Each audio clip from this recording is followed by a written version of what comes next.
Chapter 6. Then I saw when the Lamb broke one of the seven seals, and I heard one of the four living creatures saying as with a voice of thunder, "Come!" I looked, and behold, a white horse, and he who sat on it had a bow, and a crown was given to him, and he went out conquering and to conquer. When he broke the second seal, I heard the sound living creature saying, "Come!" And another, a red horse, went out, and to him who sat on it, it was granted to take peace from the earth, and that man would slay one another, and a great sword was given to him. When he broke the third seal, I heard the third living creature saying, "Come!" I looked, and behold, a black horse, and he who sat on it had a pair of scales in his hand.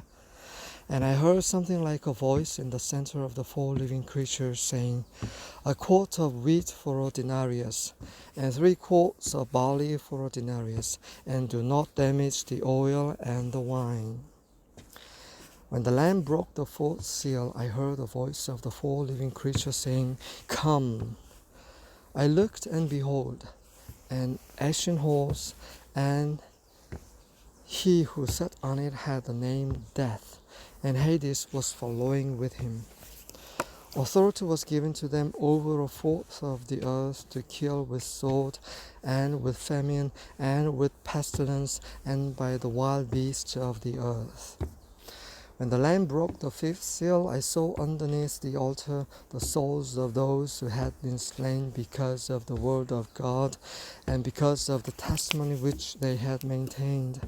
And they cried out with a loud voice, saying, "How long, O Lord, holy and true, will you refrain from judging and avenging our blood on those who dwell on the earth?"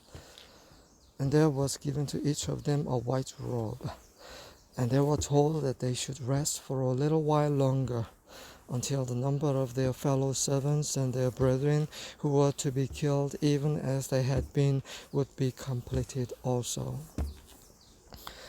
I looked when he broke the sixth seal, and there was a great earthquake, and the sun became black as sackcloth made of hair, and the whole moon became like blood, and the stars of the sky fell to the earth, as a fig tree casts its unripe figs when shaken by a great wind.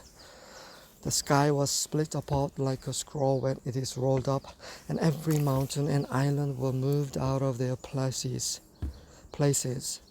Then the kings of the earth, and the great men, and the commanders, and the rich, and the strong, and every slave and free man hid themselves in the caves and among the rocks of the mountains. And they said to the mountains and to the rocks, "Fall on us and hide us from the presence of him who sits on the throne, and from the wrath of the Lamb.